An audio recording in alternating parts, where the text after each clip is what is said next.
Buenas noches, gracias por acompañarnos. Hola Enrique, ¿cómo Buenas estás? noches, ¿qué tal? ¿Cómo está Luis? ¿Bien? Bien, bien, excelente.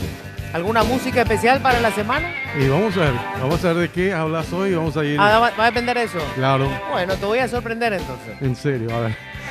Bueno, señores, hoy tenemos mucho tema del que hablar. Voy a arrancar con un leve comentario, un comentario chiquito con el que empezamos siempre el programa.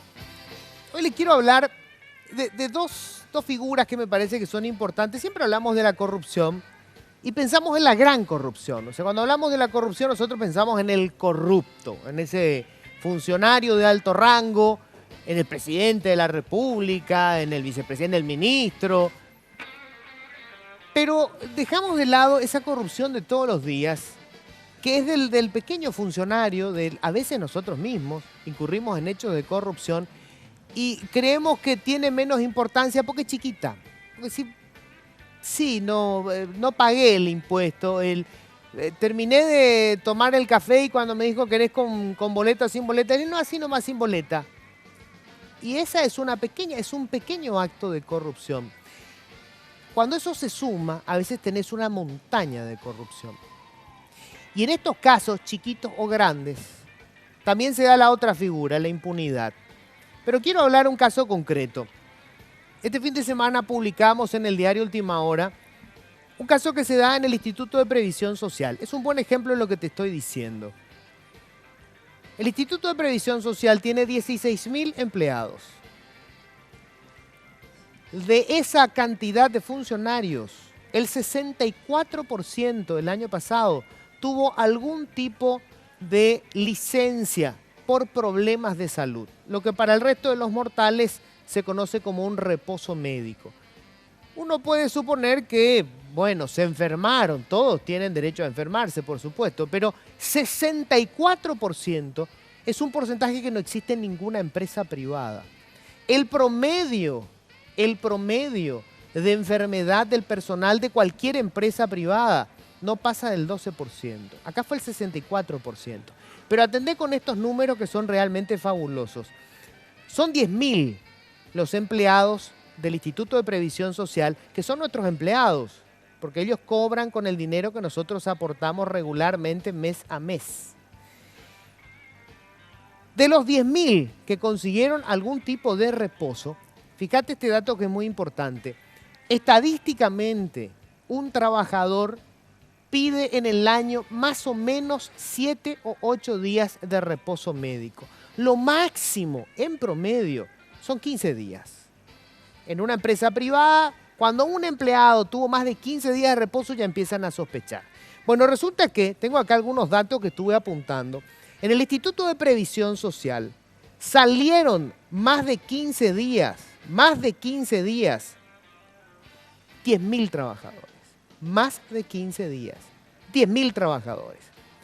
500 tuvieron licencia por problemas de salud entre 3 meses y 1 año. Otra vez dirán algunos, bueno, pero tienen derecho si están enfermos. Sí, lo que no es lógico, lo que no es razonable son estas cifras. Es imposible estadísticamente que 500 personas se hayan enfermado entre 3 meses y 1 año. Cuando seguís mirando los números, te encontrás, por ejemplo, que hubo 39 personas, esto solamente en el 2014, 39 personas que tuvieron 200 días de reposo. O sea, de los 365 días del año, 200 días estuvieron enfermos. Por supuesto que puede haber casos excepcionales, y los hay, y quiero hacer una aclaración pública. En el listado aparece una de las personas, 2 personas aparecen con más de 300 días. Y una funcionaria aparece, y esto sí que es absolutamente inexplicable, con 477 días de reposo en un año que tiene 365 días. ¿Me puede explicar cómo hizo para superar el límite del calendario? Tuvo 477 días de reposo. Pero hubo una persona, y quiero hacer esta aclaración pública, Ramiro González Maya, aparecía también con más de 300 días de permiso. Bueno, esta persona efectivamente sí tuvo esos más de 300 días de permiso. Estaba con una enfermedad gravísima, con un cáncer terminal y lamentablemente falleció a inicios de este año. O sea, de todos estos nombres saltaron los familiares de este señor para decir, bueno, en este caso sí es correcto. ¿Y por qué es importante que se hagan públicas estas listas? Porque así saltan cuáles casos son reales y cuáles no. En este caso, este señor sí, efectivamente, tenía que haber hecho usufructo de ese permiso. Pero ¿y el resto? Y acá viene esa figura que les decía yo, impunidad. Hay una mujer que tuvo más de 477 días. ¿Quién se va a preguntarle sobre ese? Porque si esto es un hecho de corrupción, vos me decís, es un pequeño robo. ¿Sabés cuánto costó esto en total? 4,5 millones de dólares. Sumale estos granitos de corrupción y tenés estas montañas. Señores, esto también es corrupción y acá también hay que matar la impunidad. Esto es Políticamente Incorrecto, bienvenidos. Políticamente Incorrecto es presentado por Tigo. En Tigo, el centro sos vos.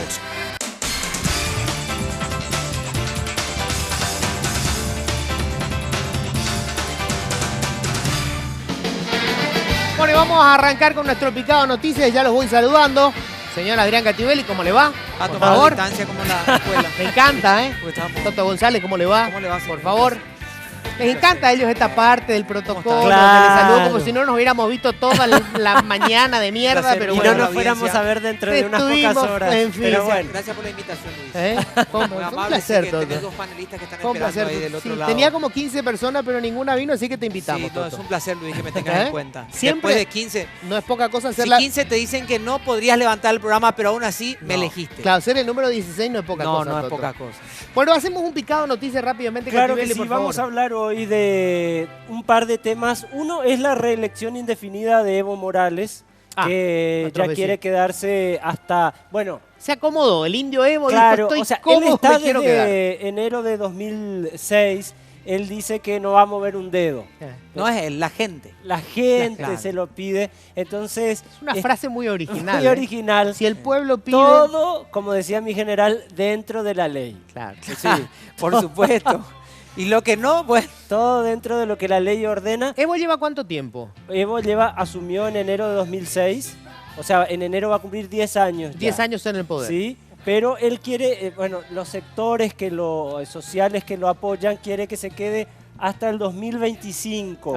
Ah. 2025. 2025, ¿por qué? Porque se cumple el bicentenario de la independencia boliviana el 6 de agosto. Solo por eso. Entonces, solo un pequeño detalle. No se para puede ir que- y volver. Claro. Menos Ellos mal, dicen- menos mal, Estreno nos dijo hasta el bicentenario y después me voy. Exactamente. Ellos dicen, ¿por qué nos vamos a ir ahora? Bueno, está Si bien. estamos pasándola también.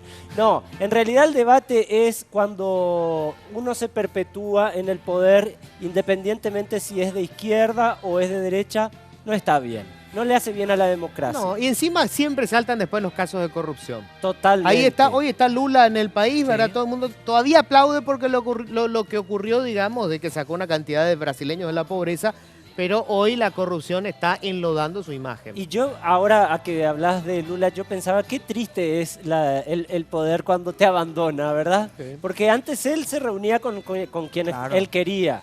Y se reunía por lo general solamente con presidentes ¿Cuántas de veces vino izquierda. acá como Sí. presidente? Ahora tiene que venir acá y pasarle la mano a Horacio Cartes. Seguro. No le queda otra. Debe ser un placer intenso. Peor es para- ser nadie, ¿verdad? Bueno, qué sé yo, cosa del poder. Y también vamos a hablar de un tema que está concitando la atención de este comienzo de semana, que es la deuda de Gramón Berres. Ah, sí. ¿Qué pasó? Lindo ¿Qué pasó quilombo, ayer ¿eh? con la cumbre de poderes, etcétera? Ok. Bueno, nosotros vamos a ocuparnos, por supuesto. Estamos exactamente a un mes de que Paraguay debute en las eliminatorias sudamericanas rumbo a Rusia 2018. Estaban la todos próxima contentos Copa. después de que perdimos con Chile. Yo no entiendo esas cosas. Perdimos con Chile y estaban todos contentos. Yo tampoco. Ah.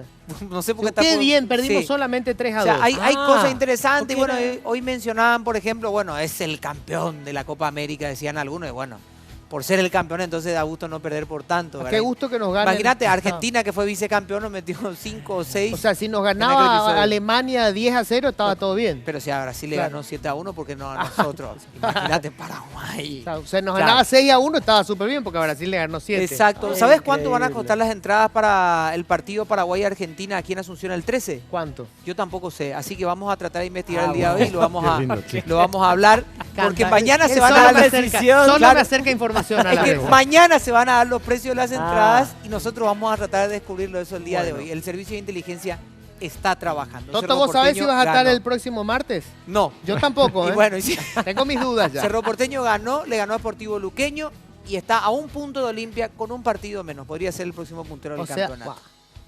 Qué suerte, digo, qué bien. ¿Sabés Bien por cómo los le va a ir a Olimpia. Olimpia la próxima fecha? Eh. Yo tampoco. Bueno, muchachos, enseguida vamos a hablar de todo esto. Por favor. Vamos a hacer una breve pausa. Sí. Atención con el tema. Tema bien complejo, bien difícil. El EPP. El EPP es solamente lo que fue en sus inicios una organización con una ideología de izquierda que decidió tomar las armas convirtiéndose en guerrilleros o terroristas, según como lo quieran ver, o es hoy apenas una pieza más dentro de ese fenómeno espantoso que es el narcotráfico. Lo vamos a hablar enseguida, nada menos que con el titular de la Senat, Luis Rojas, y va a estar también Rafael Filisola, ex ministro del Interior, que estuvo librando la batalla con esta organización cuando estaba comenzando. Vamos a hablar enseguida de eso, quédate ahí, ya volvemos. Muy bien, Gabete.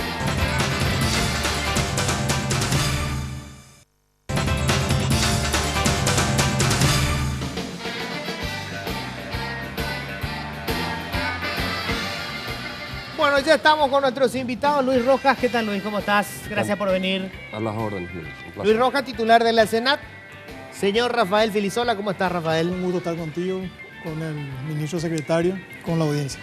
Bueno, vamos a arrancar rápidamente. Este es un tema bien difícil, ¿no? El tema EPP, venimos arrancando. En realidad esto se arrastra del gobierno de Nicanor se ha venido de alguna manera multiplicando este fenómeno. Y me parece que tiene una arista diferente. Pero lo primero que te voy a preguntar, Luis Rojas, esta zona de influencia del EPP, la zona norte, Concepción, San Pedro, ¿es también la zona más importante en lo que hace al tráfico de la cocaína y de la producción de marihuana? Definitivamente es así, Luis. El triángulo de hierro que llamamos nosotros para el tráfico aéreo de cocaína se da en Puenteciño, Concepción y Villaú y Pedro Juan y Vado. Entonces, casualmente es la zona donde esta estructura terrorista está instalada. El cultivo de la marihuana también. Esa es la zona de producción más importante. Es la zona, en San Pedro, es la zona de cultivos dispersos.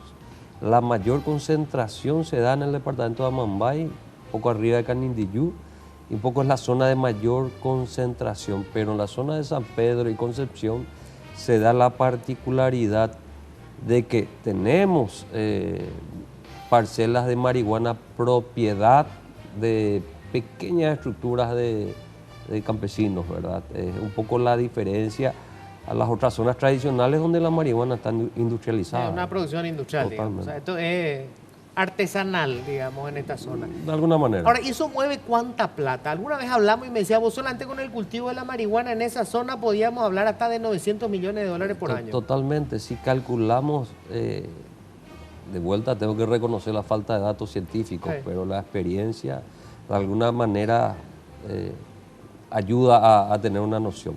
Si hablamos de una superficie de 5.000 hectáreas, si calculamos 3.000 kilos por hectárea, por 2 cosechas anuales estamos hablando de 6.000 kilos por hectárea. Yo creo que superamos la cifra que mencionas. O sea, podemos llegar a los 1.000 millones de dólares fácil. Y sí, yo creo que sí, dependiendo un poco cuál es el punto de referencia, si el precio del acopiador, del intermediario, del acopiador primario. Pero tranquilamente si calculamos un poco el precio en mercado de consumo, estamos hablando de que la marihuana paraguaya hace un salto mágico de un promedio de $35 con el acopiador primario a casi $2.000 en las calles de Santiago de Chile, ¿verdad? Hoy, sí. Hoy. O sea, esto quiere decir que tenemos que suponer que el EPP hoy ya no es un fenómeno de un grupo ideologizado que decide tomar las armas para ocupar el poder, sino que ya es un fenómeno funcional a la droga, Mira, al Luis, negocio de la droga. yo creo que hay que hacer un análisis. Yo creo que este grupo terrorista, por más de que ellos traten de reivindicar un modelo diferente, un modelo adaptado a la realidad, es fiel reflejo, salvando la distancia, del modelo colombiano en la FARC. Y comienzan con el cobro de los famosos impuestos revolucionarios, a todos los hechos punibles, tráfico de rollos, avijeos, tráfico de... Cualquier de actividad marihuana. ilícita ellos le cobran Exactamente. primero se da un impuesto. Se da una impuesto revolucionario. particularidad con el negocio de la marihuana propiamente dicho, porque en las zonas de producción de marihuana hay campamentos que, entendiendo que a raíz del contacto por el cobro del impuesto revolucionario, sirvieron de alguna manera de soporte logístico para el desplazamiento. Pues ellos se dividen en columnas de alta movilidad, es un poco la característica. Esa convivencia trae consecuencias. Y te pongo el ejemplo claro del ACA, que no es otra cosa que un elemento desprendido del EPP. Del EPP, claro. Encontramos campamentos del ACA. Por un problema de liderazgo, supongo. O sea, los hermanos Larrea es lo que que se maneja, ¿verdad? Encontramos un campamento de marihuana en la zona de Zapucay a 30 metros, perdón, a 300 metros aproximadamente, un campamento del ACA. Entre las evidencias obtenidas de Rudy Ruiz y del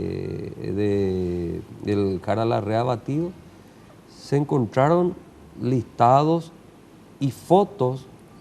Ellos estaban vigilando una pista donde el narcotráfico, el tráfico de cocaína operaba con el tráfico de cocaína, ¿verdad? Y el objetivo de este grupo era robar la carga y cobrar el rescate de la carga.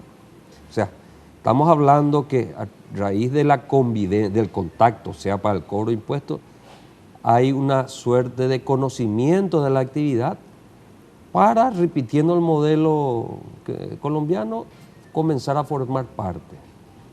El elemento común en todo esto es definitivamente el vínculo a través del impuesto, después comienza la protección, el sicariato, y en algunos casos comienzan a formar parte ya de la estructura comercial de la actividad. O sea, se convierten en narcos, en definitiva. Primero son sicarios, pero se convierten. Rafael, Sí. vos que tuviste, digamos, no fueron los comienzos precisamente, pero cuando fue cobrando fuerza esta organización. ¿Esta es la derivación, vos crees, que ha tenido? O sea, hoy ellos son una pieza más dentro del fenómeno narco. Yo creo que hay que distinguir el EPP del tema narco. Creo que tienen algunas características diferentes, pero sí, nosotros cuando hacíamos una proyección allá en el 2008 de lo que iba a ocurrir con el EPP, veíamos claramente que a la larga se iban a terminar o sea, el EPP también iba a incursionar con mucha fuerza en el tema narcotráfico, particularmente como país productor de marihuana.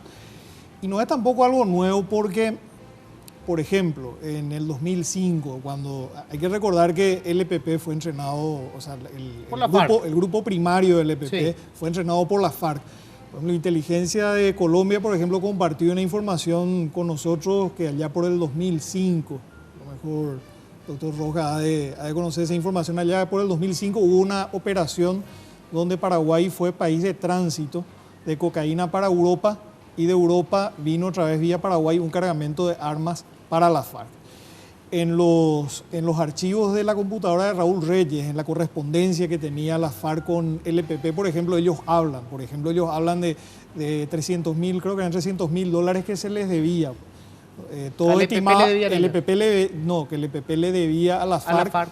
Estimamos por la cooperación de la FARC en el secuestro y asesinato de Cecilia Cuba, por ejemplo.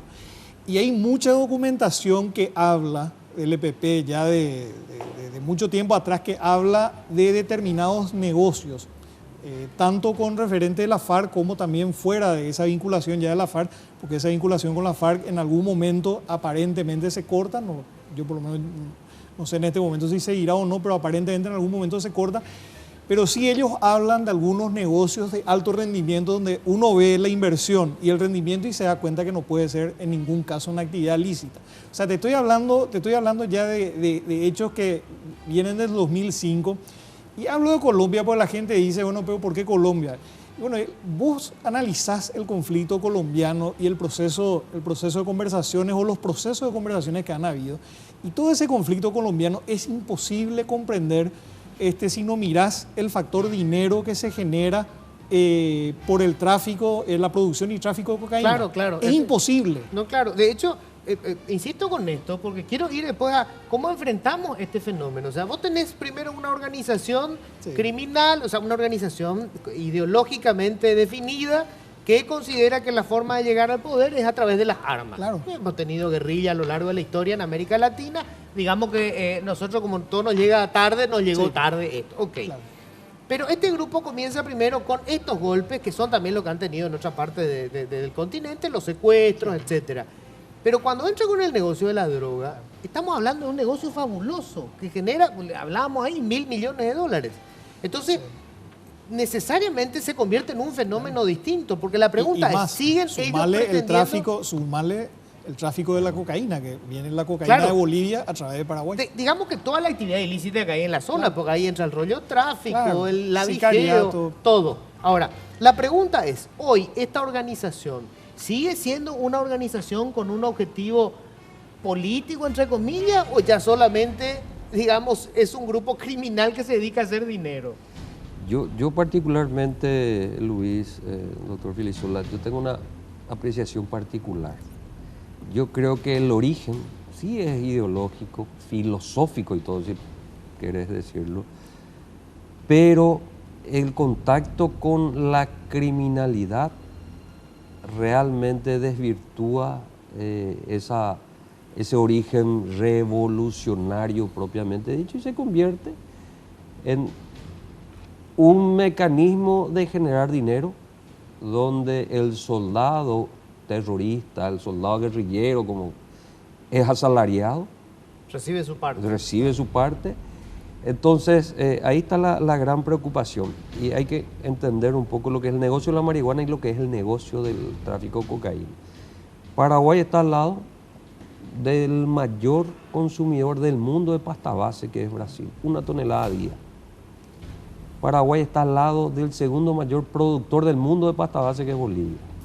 Estamos en la ruta... Sí, somos el corredor comercial perfecto. Totalmente por la cuestión costo-beneficio, corrupción. Claro. Es barato comprar en Paraguay voluntad. Nuestra baja presión tributaria.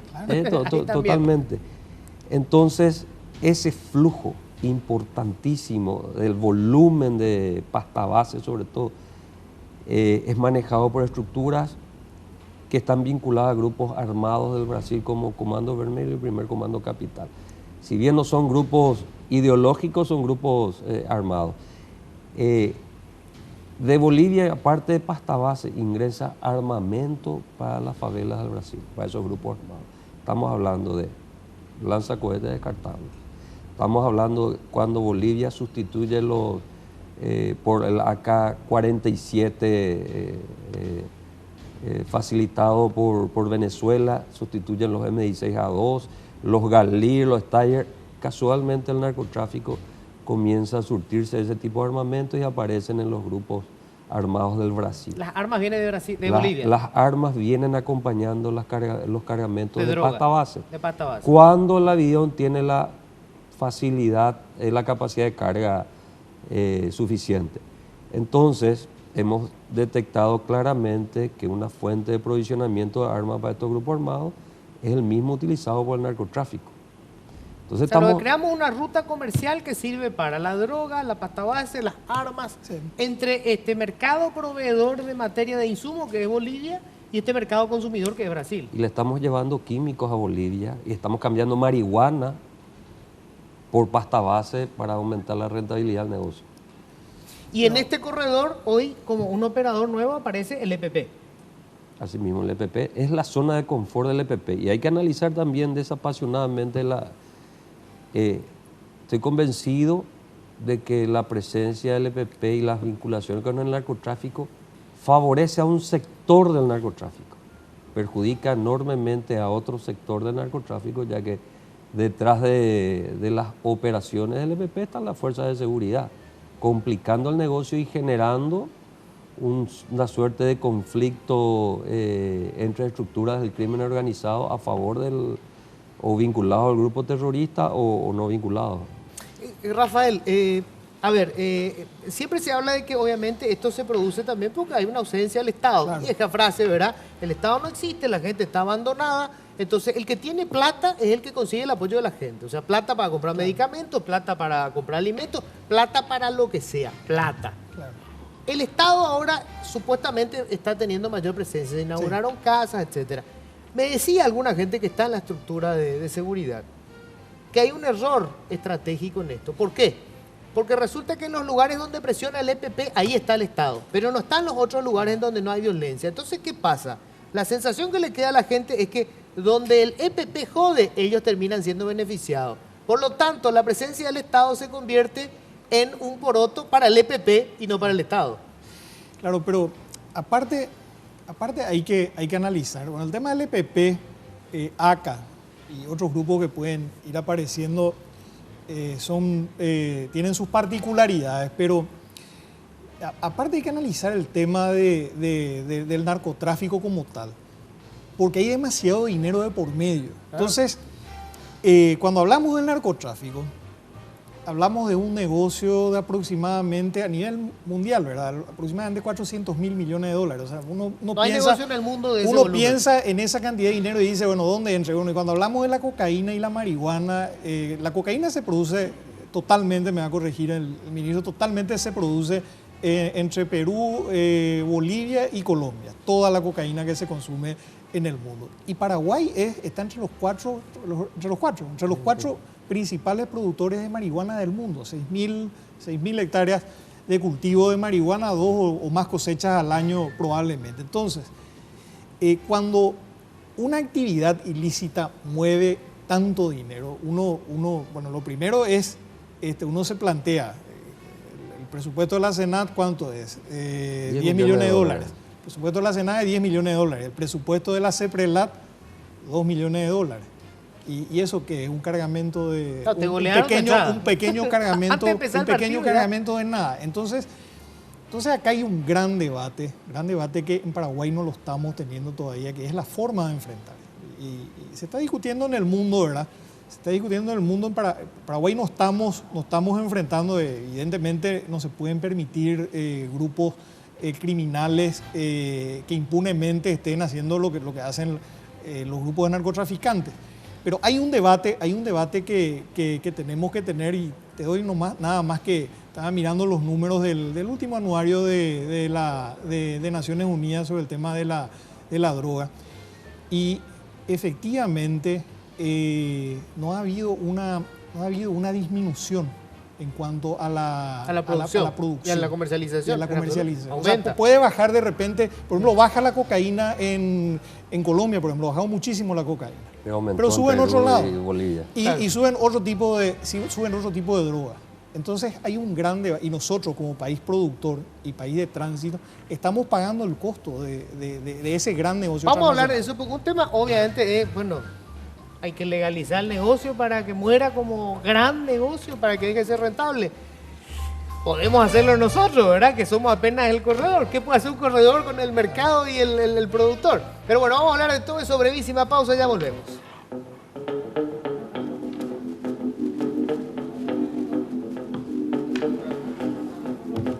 Adrián, pregunta, ¿verdad? Sí.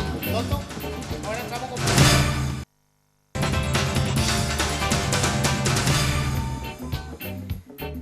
Bueno, señores, un poco de humor, Enrique. Está bien. Contanos quién nos... ¿Tenemos eso ya como para que nos cuente quién nos apoya, Enrique? ¿Sí? ¿Después? Bueno, después me contás eso. Vamos a estar hablando enseguida hoy. Este es un tema nosotros estamos viviendo un proceso de posible conversión de nuestro estado en un estado narco. Esto parece ciencia ficción, pero... ciencia ficción.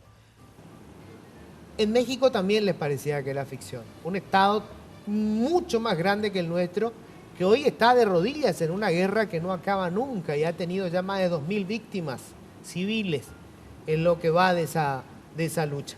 Pero vamos a las preguntas que querrán hacer seguro en la mesa. Adrián Cativelli. Sí, Luis, para el titular de la Senat, que yo creo que es una persona, por supuesto, muy entendida porque primero estuvo en cargos técnicos, ¿verdad? Y después fue ocupando más espacios. Yo creo que una de las cosas preocupantes para la gente es la falta de audacia del gobierno, ¿verdad? De audacia para proponer medidas que no sean tan conservadoras.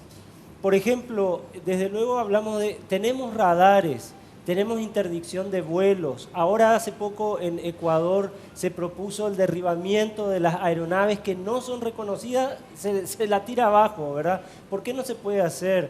¿O la solución es, para Estados Unidos yo estoy seguro que la marihuana no es un problema fundamental en su combate a las drogas? Es decir, con 10 millones de dólares, lo más que se puede hacer es alguna labor de interdicción. Y eso es nada en comparación con lo que ustedes mismos dicen que mueve la marihuana. Entonces, ¿cuál es la medida? ¿Cuál es la salida? ¿Qué es lo que se puede proponer de nuevo? Sí, al contrario, yo creo que nuestro gobierno peca de audaz. Con 10 millones de dólares se ocasiona un perjuicio superior a los 600 millones de dólares, según los americanos más, porque ellos hacen un cálculo de dinero que deja de entrar al circuito financiero del narcotráfico. Mira, tan audaz diríamos que se ha iniciado la ofensiva contra el narcotráfico, y te habla un representante de un gobierno con las mayores estadísticas de incautación. Pero nos dimos cuenta que eso es humo. Cuando enfocamos la política o la estrategia represiva orientada a las sustancias, hacemos show, repetimos el libreto impuesto que mantiene el negocio rentable. Y te habla un ministro que ahora es, además de agente de cumplimiento de ley, que cumple la ley y no discute, también soy un ministro político. Entonces, pudiendo haber continuado el show, lo que dijimos nosotros, señores,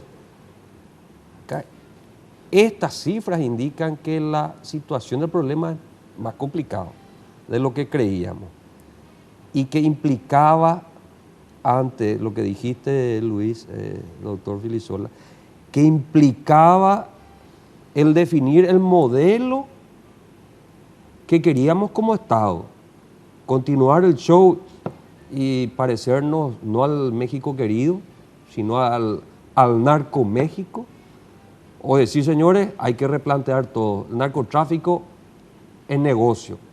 Como negocio hay que atacarlo, no a la sustancia como un fin, sino al sistema financiero del narcotráfico, identificando el sistema enemigo, no ya ir detrás de Cabeza Branca, de Jarvis, no, el sistema enemigo con todas sus particularidades.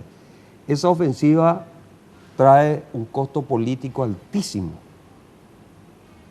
y que el gobierno ha decidido asumir, y le pese a quien le pese, el presidente de la República asume el costo político de investigar a propios miembros de nuestro partido de gobierno y de otros partidos y llevarlos a la justicia. Paraguay no se puede dar lujo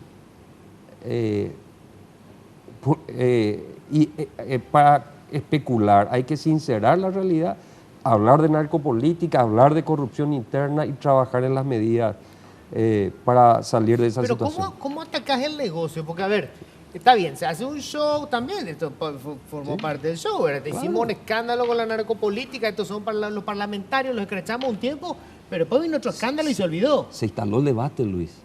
Si bien... Pero el negocio sigue. No, el negocio sigue, pero ¿Cómo matamos el negocio? Sencillo, identificar el sistema enemigo, identificar el sistema de mando y control, el sistema de seguridad, el sistema financiero del negocio. Yo prefiero toda la vida incautar las 22 aeronaves sin 1 gramo de cocaína que incautar una de las aeronaves con 400 kilos de cocaína. O sea, le matás a su mecanismo de transporte. Logística y el sistema financiero. El dinero del narcotráfico, hay que reconocer, gran parte queda fuera. Pero el dinero que queda en el país, está en el sistema financiero, hay que buscarlo y hay que agarrarlo. ¿Y por qué no se encuentra? Supuestamente nosotros tenemos que declarar cada 10.000 dólares. Todo eso es vos bola. sabés, Luis, mejor, la informalidad del sistema financiero. Estamos hablando del caso Forres, estamos hablando de un montón de... Paraguay se caracteriza por un sistema financiero en proceso de depuración. La comunidad internacional lo exige. Pero definitivamente... Pero sigue siendo el mecanismo para que metan definitivamente. Caso Roca, Tomás Rojas. Toda la estructura de Tomás, operando desde las cárceles con total comodidad, cayó. ¿Y cuánta droga cayó? De toda la estructura. Cayó el venezolano, el colombiano, sus abogados, narcoabogados. Cayó 1 kilo. Ese es el nuevo enfoque, ese es el desafío. O sea, no es agarrar la droga, porque la droga igual va a seguir produciéndose. No, está bien. Incautar drogas no como un fin, Prefiero agarrarle a Jarvis con 10 gramos que agarrar 1000 kilos de Jarvis y que él siga operando tranquilamente.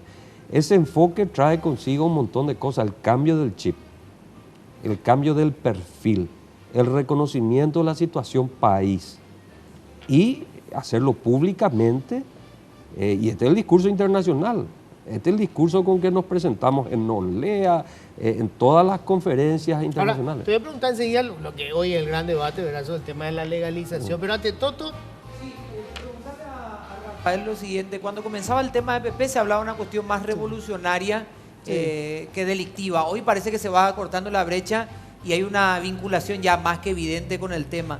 Pero sigo escuchando, por ejemplo, Horacio Galeano Perrone, que habla de una cuestión de voluntad política. Como también del otro lado, cuando eso se propone, se escucha que no, lo estamos apretando, por eso ellos reaccionan. ¿Dónde se pierde la pelota? ¿Dónde se le pierde la pelota a la gente? ¿Sigue siendo una cuestión de voluntad política o es solamente un error táctico, técnico, de información o un error por donde por eso no tenemos resultados todavía? Bueno, yo realmente en el caso del EPP es un caso que si uno mira los números, tomemos toda la historia del EPP y tomemos estos últimos años y tenemos que más o menos palabras más, palabras menos, tenemos más del 50% de los homicidios, más del 50% de las acciones y tenemos también una aparente vinculación con otro tipo de actividades delictivas. Yo no creo que al EPP haya que subestimarle del todo, porque acá el doctor Rojas va a poder explicar mejor, pero ¿cuál es el perfil del narco?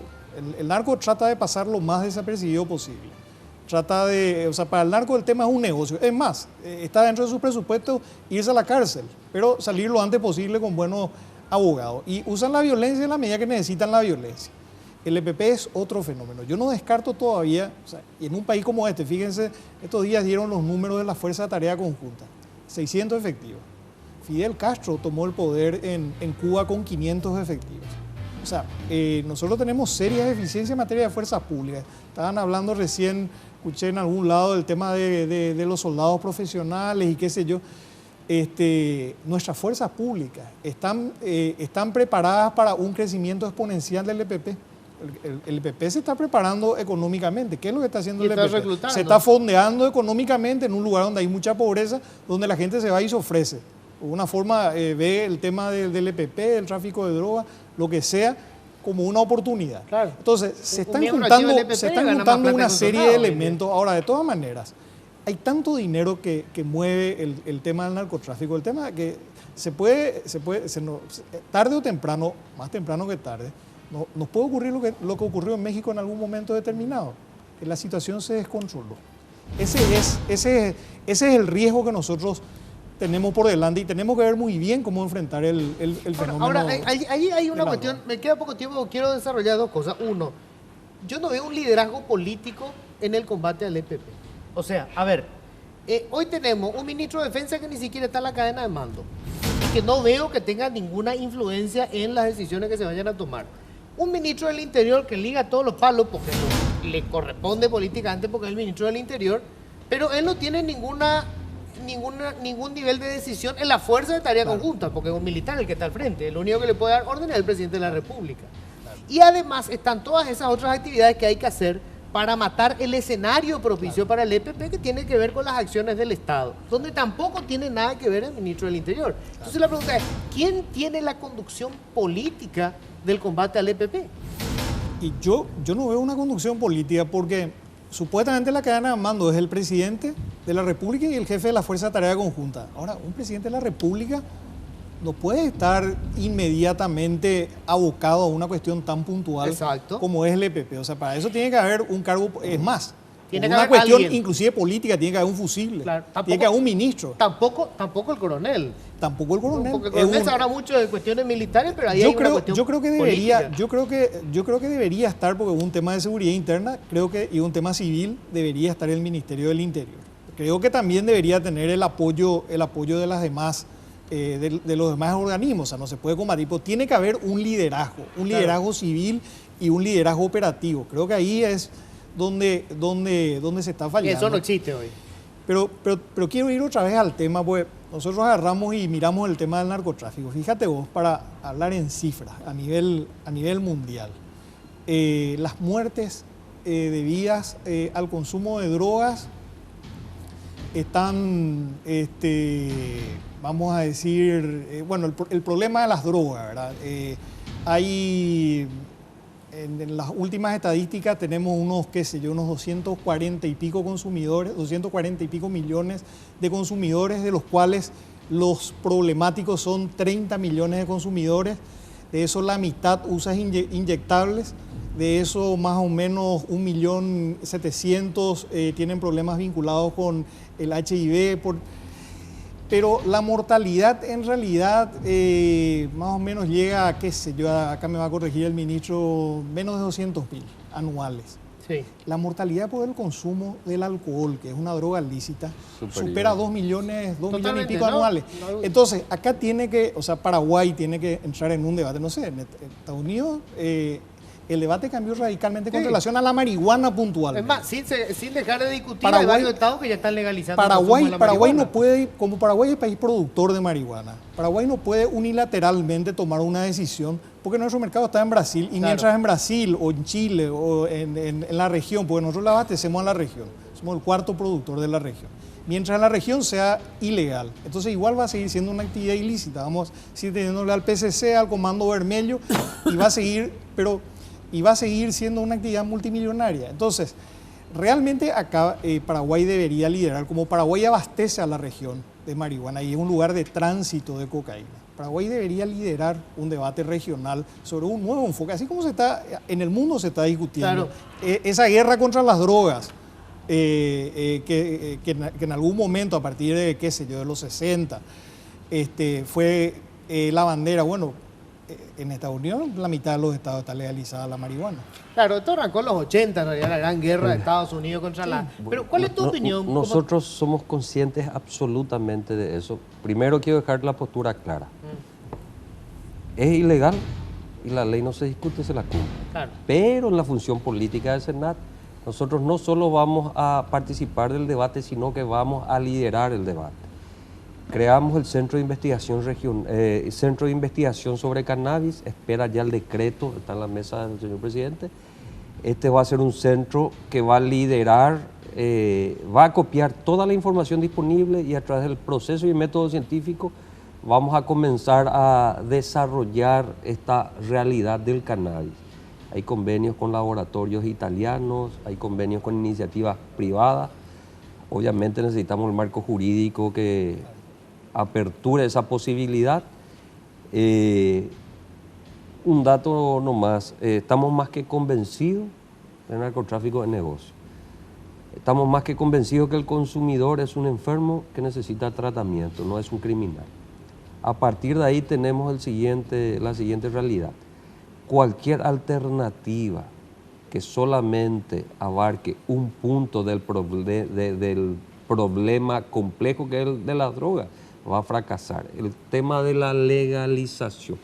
El consumo no está penado en nuestra legislación, sabemos. ¿Qué pasaría si se legaliza en nuestro país la producción de marihuana? Fuera del contexto regional, se fortalecería el crimen organizado. En el hipotético caso que el 10% de la población paraguaya consumiese todos los días del año 2 porros de 5 gramos cada uno. ¿Qué no vamos a consumir jamás todo?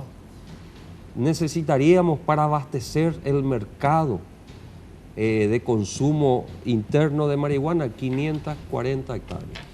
Bueno, pues como la producción de cigarrillos.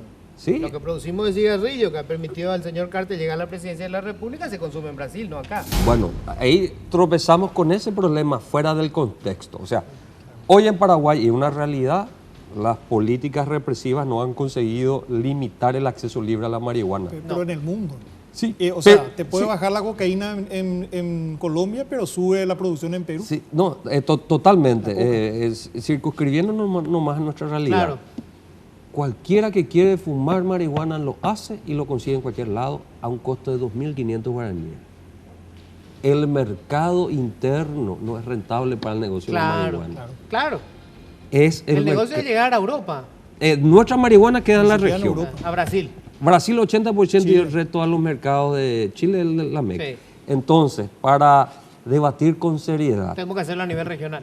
Claro. ¿entendés? Entonces, no el no, porque algunas nos dijeron que no. Sí. La ley de drogas necesita una actualización. Se establece un consumo de 10 gramos. ¿Quién diferencia si 11 gramos es tráfico? O sea, hay un montón de cosas, ¿verdad? Fuera del contexto regional no podemos pensar siquiera como una medida que va a mejorar el problema. Correctísimo. Bueno, Luis Rojas, Rafael, muchísimas gracias. Nosotros vamos a hacer una breve pausa, enseguida ya vamos a hacer el resumen con los chicos acá con los chicos acá en la mesa. Breve pausa, ya volvemos.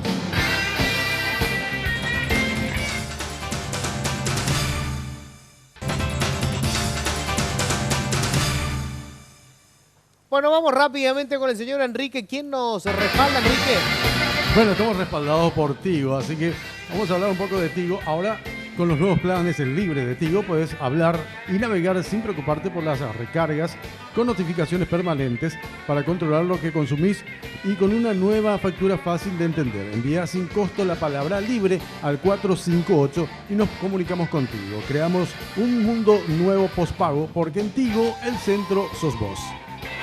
Bueno, vamos rápidamente a hacer una picada de temas importantes de la semana, Adrián. Bueno, efectivamente que se realizó esta cumbre de poderes para tratar el tema de la deuda contraída por Gustavo Gramón Berres, embajador itinerante de la dictadura, que prácticamente lo único que hizo esta cumbre de poderes fue retomar la posición que en 2005 se tomó durante el gobierno de Nicanor Duarte Frutos, porque Paraguay fue ahora demandado en Washington por esta aseguradora italiana que había asegurado el préstamo que sacó el señor Gramón Berres y que al parecer comieron varios popes del estronismo en su época. Estamos hablando del año 86.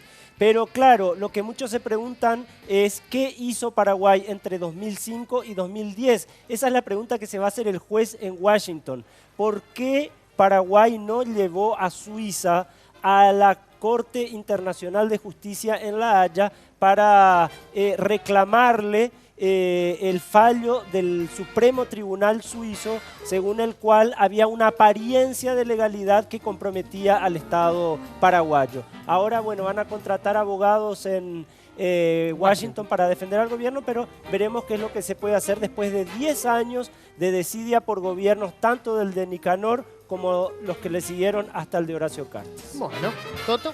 Bueno, estoy tratando de recolectar los datos del tema de la venta de entradas. Mañana a las 9 de la mañana hablamos de la selección paraguaya de fútbol que está a un mes de disputar las eliminatorias, primero en Venezuela y el jueves 13 en Asunción, martes 13 en Asunción, 21 horas. Mañana a las 9 de la mañana se van a dar a conocer los precios de las entradas. Se pondrá mucha fuerza en el siguiente combo. Comprando los 9 partidos del local de Paraguay se va a tener un 30% de descuento en el precio de las entradas. Salvo Argentina, que va a ser el primero, y luego que será Brasil, los precios de las entradas, incluyendo el nuevo sector del estadio, porque vamos a tener un nuevo sector en el Defensores del Chaco, que será la parte baja de plateas, estarán costando alrededor de 100.000 la más económica y llegando a los 350.000 la entrada más cara. Para los partidos frente a Brasil y Argentina, la entrada más económica estaría cerca de los 200.000 guaraníes.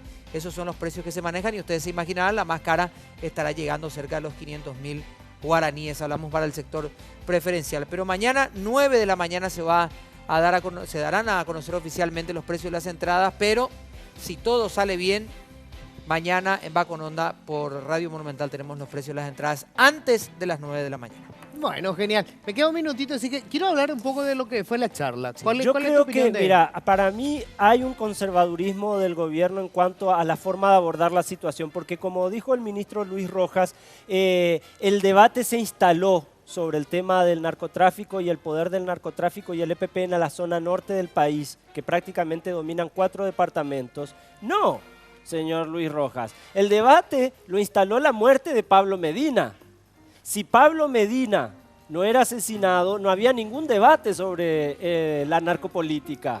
ni ninguna de las decisiones que se tomaron posteriormente. No fue un debate propiciado desde el Estado. Entonces, no nos dicen tampoco cuáles son las soluciones que un observatorio, no sé, es muy loable, pero yo no les veo realmente iniciativas de peso para combatir este problema. Yo escuchaba lo que decía Rafael Filisola en una parte, decía el Estado está preparado, o se preguntaba sobre el crecimiento exponencial del EPP. Ahora, más allá del crecimiento exponencial del EPP, el Estado está preparado para el crecimiento de no solo la narcopolítica, sino del Estado narco en Paraguay. Porque ellos son los que finalmente tienen el dinero y ellos son los que finalmente mueven. De tanto crecer el poder narco, el EPP terminará siendo un empleado o un brazo ejecutor de alguna de sus normas. Lo que pasa es que hoy, aparte del Estado, es el Estado narco. La pregunta nomás, ¿cuántos intendentes creen ustedes que se financia con dinero de los narcos?